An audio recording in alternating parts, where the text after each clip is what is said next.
Hi, welcome to our channel. భారతదేశం వేద నాగరికత గల గొప్ప చరిత్రతో కూడిన పురాతన దేశం. చరిత్రను అనుసరిస్తే ఇక్కడ అడుగడుగునా అనేక దేవాలయాలు కనిపిస్తాయి. ముఖ్యంగా కొన్ని దేవాలయాలు ఇప్పటికీ నమ్మశక్యం కాని రహస్యాలతో ముడిపడి ఉండడం విశేషం. సైన్స్కు కూడా అంతుచిక్కని ఈ ఆలయాల గురించి తెలుసుకోవడం, ఆ ప్రదేశాలకు పర్యటించడం ఎంతో ఉత్కంఠభరితంగా ఉంటుంది. ప్రతి పురాతన ఆలయం వెనుక ఒక్కో ఆసక్తికర కథ ఉంటుంది. భారతదేశంలో ఉన్న టాప్ 10 హిందూ దేవాలయాల గురించి ఇప్పుడు తెలుసుకుందాం. శ్రీ అనంత పద్మనాభ స్వామి ఆలయం భారతదేశంలోని కేరళ రాష్ట్ర రాజధాని అయిన తిరువనంతపురంలో ఉన్న ఒక హిందూ దేవాలయం ఇది. అనంత పద్మనాభుడు అనగా నాభియందు పద్మమును కలిగి అంతం లేనివాడు అని అర్థం. ఈ దేవాలయం శ్రీ మహావిష్ణువుకు అంకితమైన ఆలయం. ఆలయ నిర్వహణ ప్రస్తుతం ట్రావెంకోర్ రాజకుటుంబానికి చెందిన ధర్మకర్తల ఆధ్వర్యంలో సాగుతుంది. 108 దివ్య దేశములలో ఒకటి అంటే శ్రీ మహావిష్ణు ఆలయాలు ఉన్న దివ్యక్షేత్రాలు అని అర్థం. ఈ ఆలయం కారణంగా కేరళ రాజధాని నగరానికి తిరువనంతపురం అనే పేరు వచ్చింది. తిరు అనంతపురం అంటే దేవుడైన శ్రీ అనంత పద్మనాభుని పవిత్ర ఆలయం అని అర్థం. ఆనందం అంటే పద్మనాభ స్వరూపమే. ఆలయంలో మూల విరాట్ను 1208 శాలిగ్రామాలతో తయారు చేశారు. ఈ భారీ విగ్రహాన్ని చూడడానికి 3 ద్వారాల గుండా చూడాలి. ఆదిశేషునిపై పవళించినట్లున్న ఈ విగ్రహాన్ని మొదటి ద్వారం గుండా తిలకిస్తే తలభాగం, మధ్య ద్వారం గుండా తిలకిస్తే బొడ్డు, అందులో పుట్టిన తామర పువ్వు, 3వ ద్వారం గుండా తిలకిస్తే పాదభాగం కనిపిస్తాయి. ఈ ఆలయంలో బయల్పడిన అనంత సంపదతో వజ్రాలు, వైఢూర్యాలు, టన్నుల కొద్దీ బంగారు ఆభరణాలు మొదలగు వాటితో లక్షల కోట్ల రూపాయల విలువ చేసే సంపదతో మొదటి స్థానంలో నిలబడగా, ఇంకా బయటపడవలసిన సంపద ఉన్నందున పూర్తి స్థాయిలో సంపదనంతటినీ లెక్క కట్టాల్సి ఉంది. కలియుగంలో భక్తులను అనుగ్రహించేందుకు భగవంతుడు భూమిపై ప్రత్యక్షమయ్యాడని, తిరుమలలోని 7 కొండల కౌగిలిలో నెలకొని ఉన్న తిరుపతి బాలాజీ దేవాలయం అచంచలమైన విశ్వాసం మరియు ఆధ్యాత్మికతకు ప్రతిరూపమని, వెంకటేశ్వరుడు తన భక్తుల శ్రేయస్సు కోసం స్వయంభూగా వెలిశాడని విశ్వసించబడే పూజనీయమైన స్వయంభూ వరాహ క్షేత్రాలలో ఈ ఆలయం ఒకటి. ఇదే Tirumala, the temple of 7 hills అని కూడా పిలుస్తారు. తిరుపతి దేవాలయం అనేక యుగాల నాటి హిందూ వేద గ్రంథాలు మరియు చారిత్రక గ్రంథాలలో ప్రస్తావనను పొంది ఉంది. ఆలయం చుట్టూ ఉన్న ఆధ్యాత్మిక ప్రకాశం తిరుమల కొండల ఆకారంతో మరింత మెరుగుపడింది. ఇది విష్ణువుకు సంబంధించిన అనేక చిహ్నాలను పోలి ఉంది. తిరుపతి ఆలయ నిర్మాణం తొండై మండలం రాజ్యం తొండైమాన్ రాజు పాలనలో సుమారు 300 AD నాటిది. విజయనగర పాలకులు, ముఖ్యంగా కృష్ణదేవరాయలు ఈ ఆలయాన్ని బంగారం మరియు వజ్రాల ఆభరణాలతో నింపేశారు. చోళరాజుకు పద్మావతి అనే కుమార్తె ఉంది. అతను చేసిన తప్పుకు పశ్చాత్తాపం చెందడానికి శ్రీనివాసుడికి వివాహం చేశాడు. ఈ విషయం తెలుసుకున్న దేవి లక్ష్మి పద్మావతి సన్నిధిలో శ్రీనివాసుడిని ఎదుర్కొంది. ఆ సమయంలో భగవంతుడు స్తంభించిపోయి విగ్రహ రూపంలో ఉండిపోయాడు. లక్ష్మీదేవి మరియు పద్మావతి కూడా అతనితో ఉండాలని నిర్ణయించుకున్నారు. ఇప్పుడు మనం కొలుస్తున్న విగ్రహమే పద్మావతి సమేత లక్ష్మీ శ్రీనివాసుడైన ఆ తిరుమల శ్రీవేంకట నిలయుడు. ప్రతిరోజు దాదాపు 50,000 మంది భక్తుల రద్దీని చూస్తుంది. ఇది 8 పవిత్రమైన స్వయంభూ క్షేత్రాలలో ఒకటి. ఇక్కడ విష్ణువు స్వయంగా ప్రత్యక్షమయ్యాడని నమ్ముతారు. తిరుపతి బాలాజీ దేవాలయం అనేక హిందూ గ్రంథాలు మరియు వేదాలలో ప్రస్తావనను పొంది ఉంది మరియు హిందూ ఆరాధకులచే చాలా గొప్పగా పరిగణించబడుతుంది. మహాకాళేశ్వర జ్యోతిర్లింగం ఇది హిందూ మత ప్రసిద్ధ శైవ క్షేత్రం. ఇది 12 జ్యోతిర్లింగాలలో ఒకటి. ఇది మధ్యప్రదేశ్ రాష్ట్రంలోని ఉజ్జయిని నగరంలోని రుద్రసాగరం సరస్సు సమీపాన ఉంది. ఈ దేవాలయంలో విశేషమైన శివలింగాన్ని స్వయంభూగా భావిస్తారు. ఈ దేవాలయంలోని మహాకాళేశ్వరుని విగ్రహాన్ని దక్షిణామూర్తి అని కూడా అంటారు.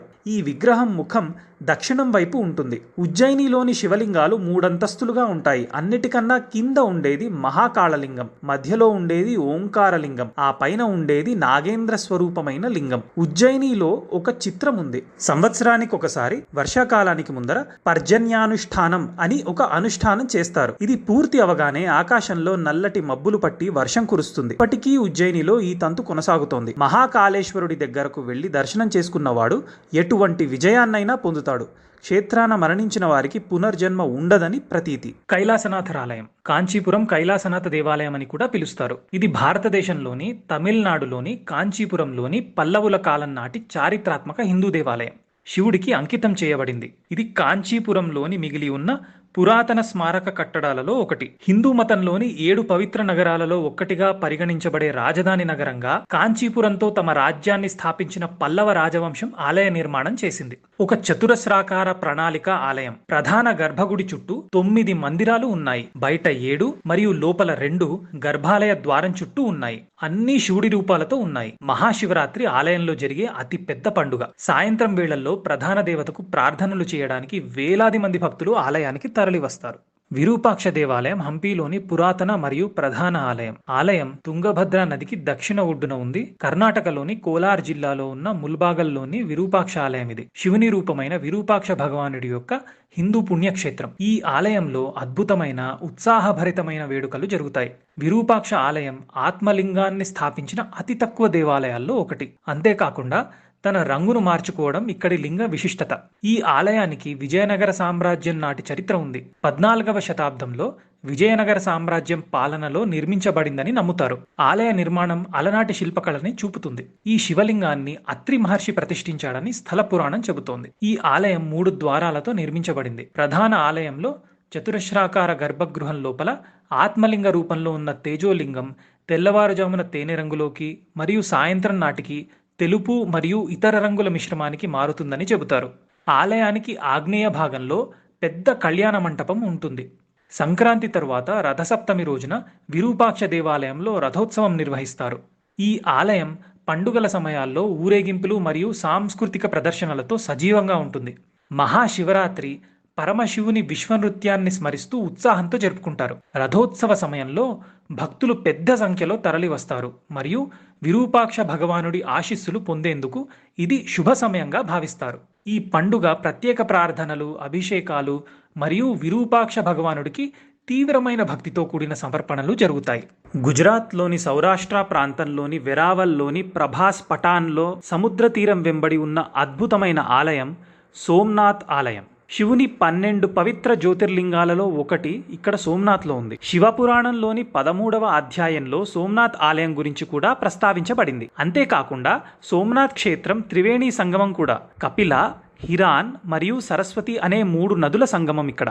పవిత్రమైన హిందూ దేవాలయాలలో ఒకటిగా చెప్తారు. ఈ ప్రదేశం దాని ఆధ్యాత్మిక ప్రకాశంతో ప్రపంచ నలుమూలల నుండి పర్యాటకులను ఆకర్షిస్తుంది. ఈ క్షేత్రం శివభక్తులకు స్వర్గధామం. దక్ష ప్రజాపతి యొక్క 27 మంది కుమార్తెలను చంద్రుడు వివాహం చేసుకున్నాడు. కానీ అతను చిన్న భార్య అయిన రోహిణితో ఎక్కువగా ఉండేవాడు. సవతి తండ్రి శాపంతో ఆ సమయంలో తన కాంతిని, మనోజ్ఞతను కోల్పోయాడు చంద్రుడు. తరువాత చంద్రుడు శివుణ్ణి పూజించి పవిత్రమైన సరస్వతీ నదిలో స్నానం చేశాడు. అప్పుడు శివుడు శాప విముక్తుణ్ణి చేస్తాడు. దానితో చంద్రుడు పూర్తి బంగారంతో చేసిన అద్భుతమైన శివాలయాన్ని నిర్మించాడు. ఈ కథ అక్కడ ప్రాశస్త్యం చెందింది. శ్రీరంగనాథ స్వామి ఆలయం తమిళనాడు రాష్ట్రంలోని తిరుచిరాపల్లిలో ఉన్న శ్రీరంగంలో ఉంది. ఈ గుడిని తిరువరంగం అని కూడా పిలుస్తారు. ఈ ఆలయంలోని ప్రధాన దైవం విష్ణువు. ఈ ఆలయాన్ని తమిళ నిర్మాణ శైలిలో నిర్మించారు. ఈ గుడి గురించి ప్రాచీన తమిళ సాహిత్యమైన దివ్య ప్రబంధంలో కూడా వివరించారు. శ్రీరంగంలోని ఈ దేవాలయాన్ని ప్రపంచంలోని అతిపెద్ద హిందూ దేవాలయాల్లో ఒకటిగా పేర్కొంటారు. 108 ప్రధాన విష్ణు దేవాలయాల్లో ఈ ఆలయం అత్యంత ప్రధానమైంది. ఈ ఆలయంలో రంగనాథ స్వామి సన్నిధితో పాటు 53 ఉపసన్నిధులు కూడా ఉన్నాయి. ధన్వంతరి సన్నిధి, గరుడాల్వార్ సన్నిధి, ఉడయవర్ సన్నిధి, తాయారు సన్నిధి, హయగ్రీవర్ సన్నిధి, చక్రధ్వజర్ సన్నిధి, ఇలా ఇంకా చాలా ఉన్నాయి. ఆలయ ముఖద్వారమైన రాజగోపురం దాదాపు 13 సెంట్ల విస్తీర్ణంలో ఉంది. ఈ గోపురం ఎత్తు 237 అడుగులు కావడం మరో విశేషం. ఈ గోపురానికి 11 అంతస్తులున్నాయి. తమిళ నెల మార్గరి అనగా డిసెంబర్ నుండి జనవరిలో జరిగే 21 రోజుల పాటు జరిగే ఉత్సవంలో దాదాపు 10 లక్షల మంది భక్తులు పాల్గొంటారు. రామనాథస్వామి దేవాలయం భారతదేశంలోని తమిళనాడుకు చెందిన రామేశ్వరం ద్వీపంలో ఉన్న ప్రసిద్ధ హిందూ శైవ క్షేత్రం. ఇది 275 పాడల్ పేత్ర స్థలములలో ఒకటి.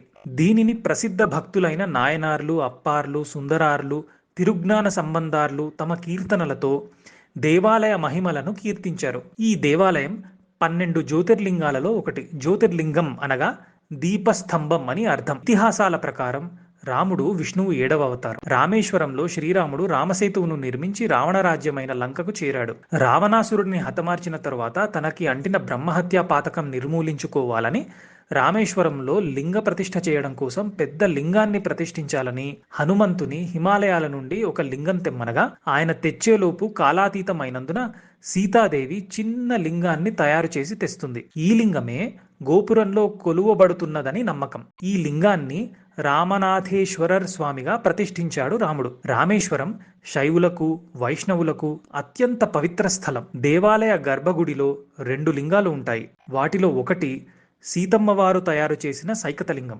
రెండవది హనుమంతుడు కైలాసము నుండి తెచ్చిన దివ్యలింగం. రాముడు ఈ దివ్య విశ్వలింగాన్ని మొదట పూజించాలని సూచించాడు. ఆనాటి నుండి ఈ సంప్రదాయం ఇలాగే కొనసాగుతోంది.